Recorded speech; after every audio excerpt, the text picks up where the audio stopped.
অনেকেই গাপি মাছ পালন করা শুরু করে দিয়েছেন, কিন্তু ছোট ছোট ভুলের কারণে এখনো কোনো লাভ করতে পারছেন না। তাই আজকের ভিডিওতে আমি কিছু সহজভাবে দেখানোর চেষ্টা করব। আসসালামু আলাইকুম বন্ধুরা, আজকে আবারও চলে আসলাম আপনাদের প্রিয় আরেকটি ভিডিও নিয়ে। আজকে আমরা দেখাবো এই মাছগুলো কেমন আছে আর কী বা যত্ন করলে মাছগুলো তাড়াতাড়ি বৃদ্ধি পাবে।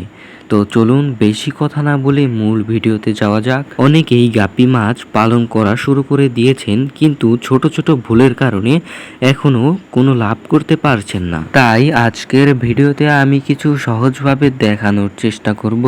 আমি এই মাছগুলোকে নিয়মিত খাবার দিচ্ছি আর পানির দিকে খেয়াল রাখছি, কারণ মাছগুলোকে ভালো রাখতে হলে শুধু খাবার দিলেই হবে না, পরিবেশের দিকেও খেয়াল রাখতে হবে। আর একটা বিষয় লক্ষ্য করবেন, মাছ যদি বেশি চাপের মধ্যে থাকে তাহলে মাছ খুব একটা বেশি খায় না। তাই লক্ষ্য রাখতে হবে চারি বা ট্যাঙ্কের পরিবেশটা শান্ত রাখার অনেকটাই গুরুত্বপূর্ণ। যারা নতুন মাছ পালন করা শুরু করতে চান তারা ছোট পরিসরে শুরু করতে পারেন। প্রথমে অভিজ্ঞতা নিন, তারপরে ধীরে ধীরে বড় করবেন। তাতে আপনার ছোট ব্যবসায় বেশি লাভ হবে। ভিডিওটির শেষ পর্যায়ে আমি দেখাবো মাছের খাবার, পানির অবস্থা আর কিছু গুরুত্বপূর্ণ টিপস যেগুলো অনেকেই জানেন না। এখানে আমি আপনাদের দেখাচ্ছি মাছের খাবারটা। আপনারা চেষ্টা করবেন মাছের খাবারটা অল্প অল্প করে দেওয়ার। খাবারটা অল্প অল্প করে দিলে পানি দ্রুত নষ্ট হয় না, আর পানির বিষয়টাই খুবই গুরুত্বপূর্ণ। পানি যদি অনেক বেশি ময়লা হয়ে যায় তাহলে মাছগুলো অসুস্থ হয়ে পড়ার সম্ভাবনা থাকে। তাই নিয়মিত পানি একটু একটু করে পরিবর্তন করা ভালো। পুরো পানি একবারে বদলানো ঠিক না, এতে মাছ অসুস্থ হয়ে পড়তে পারে, খাবার বন্ধ করে দিতে পারে, এতে মাছ মারা যেতে পারে।